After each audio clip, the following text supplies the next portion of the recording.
নমস্কার, good morning. আমার আমার নাম সঞ্জয় মিশ্রা। আমার পরিচয় খালি এইটুকুন যে আমার দাদু মানে আমার মায়ের বাবা হচ্ছেন বিখ্যাত পরিচালক, অভিনেতা, প্রযোজক সুশীল মজুমদার। অনেকজন হয়তো নাম ভুলে গেছেন, কিন্তু একসময় one of the biggest directors of Bengali film ছিলেন উনি। উনি মানে 1928 থেকে সিনেমা করেন। উনি বেসিক্যালি প্রমথেশ বড়ুয়া, দেবকী বোস আর সুশীল মজুমদার একটা ট্রায়ামভিরেট ছিলেন ওই সময়কার। সাইলেন্ট ফিল্ম থেকে ছবি করেন। দাদুর প্রথম ছবি ছিলেন একদা, যেটা সাইলেন্ট ছবি ছিলেন, নির্বাক ছবি, 1932 সালে হয়। আর প্রথম ফিচার ফিল্ম দাদু করেন 1936 তরুবালা। তো এইটি আমার পরিচয় যে সুশীল মজুমদারকে নিয়ে এখন ঘাঁটছি এই জন্যে, কেন না বাবা আছে, না মা আছে, না দিদা আছে, না দাদু আছে। আমাকে বড় করেছিলেন আমার দাদু আর দিদা। হ্যাঁ, আমি এই জন্যে আজকে ইন্টারভিউটা দিচ্ছি যে আমি সুশীল মজুমদারকে নিয়ে অনেক কিছু বলার আমার খুব ইচ্ছা আছে। ইন দ্য সেন্স যে বিখ্যাত ডাইরেক্টর হওয়ার ক্ষেত্রেও যে সুশীল মজুমদারকে মানুষ এখন ভুলে গেছে, স্বাভাবিক, কেন উনি চলে গেছেন 1988 সালে। তো আজ থেকে 37 বছর আগে চলে গেছেন। উনি যদি আজকে বেঁচে থাকতেন, ওনার বয়স হতো 120 বছর। তো কেউ ওনাকে নিয়ে ভাবেনি।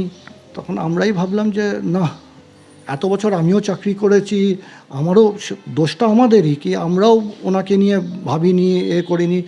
আর আমার খুব ক্লোজে ছিলেন, কেন আমি বড়ই হয়েছি এই বাড়িতে, যেই রুমে আমি বসে আছি ওনারই রুম ছিল এইখানে। উনি এইখানে বসে স্ক্রিপ্ট করতেন, এইখানেই বসে সব মানে দাদু সবাইকে ডাকতেন, এইখানে বসে সিটিং হতো।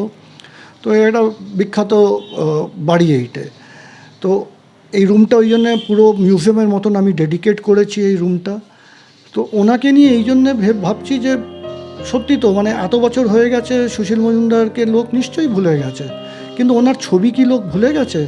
যখনই বলি সুশীল লোকজন যে কে, আমি তখন বলি যে লাল পাথরের ডাইরেক্টর। ও বাবা, লাল পাথর, হসপিটাল, অশোক কুমার, সুচিত্রা সেন, সবাই মনে রেখেছে।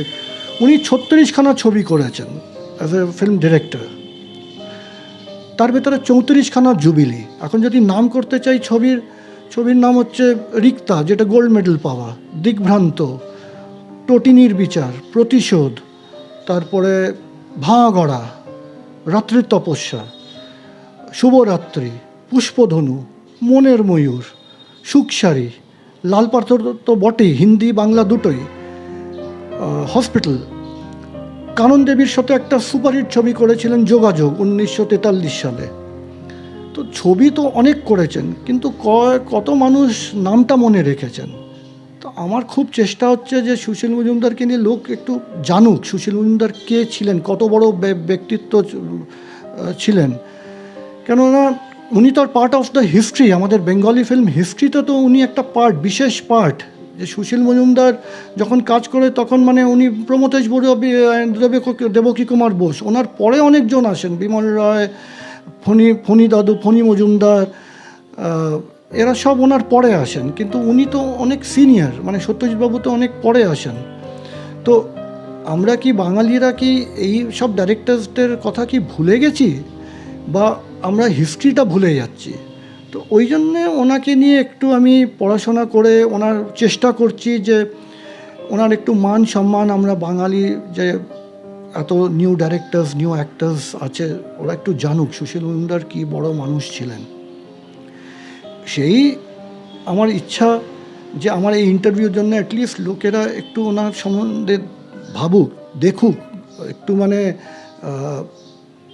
গুগলে যাক। কেন ফ্র্যাঙ্কলি গুগলেও খুব একটা কিছু না, সেইটাও আমি উইকিপিডিয়া একটা পেজ ক্রিয়েট করছি। ওনার সব ছবির পোস্টার্স, ওনার সব ছবি ক্লিপস কিছু যদি পাই, ছবির নাম, ওনার বায়োডেটা সব আমি আপলোড করব আস্তে আস্তে। হ্যাঁ, ওনার একটা বই বার করেছি, অ্যাকশন, সুশীল মজুমদারের ওপরে, যেটা হচ্ছে ওনার পুরো লাইফের যত সিনেমা করেছেন, রাইট ফ্রম একদা টিল হিজ লাস্ট অ্যাক্টিং ছবি জীবন 1986। এই ছবিতে ওই বইতে সব কিছু পাবেন, সব পোস্টার্স পাবেন, সব রিলিজ অ্যাডস পাবেন, সব কিছু পাবেন। এই একটা বই।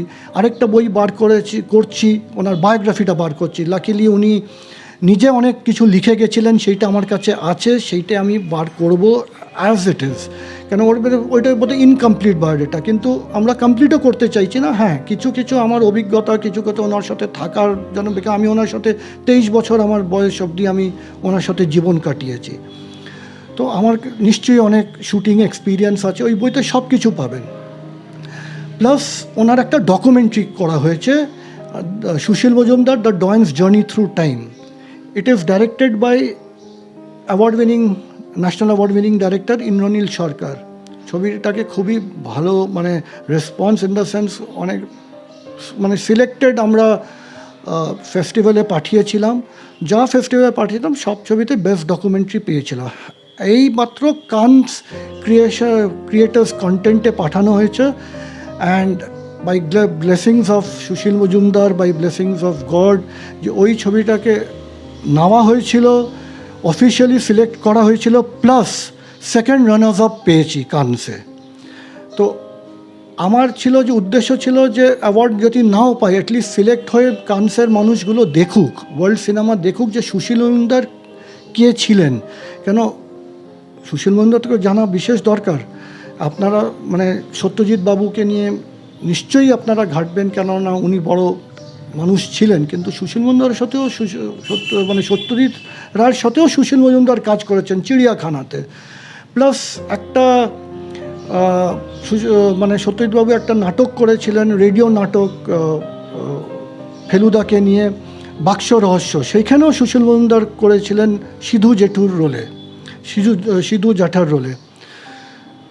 প্লাস আপনারা কি জানেন যে রাজ কাপুর ওয়াজ অ্যাসিস্ট্যান্ট টু সুশীল মজুমদার? সেটাও কিন্তু ডকুমেন্টেড করা আছে, ছবি দেওয়া আছে। কেননা সুশীল মজুমদারের সাথে রাজ কাপুর এই বাড়িতে এসে খাবার খেয়েছেন, সুশীল মজুমদারের সাথে রাজ কাপুর বেগম 1944-45, চার আঁখে 1944, সেইখানে দাদুর এডির হিসেবে কাজ করেছেন রাজ কাপুর।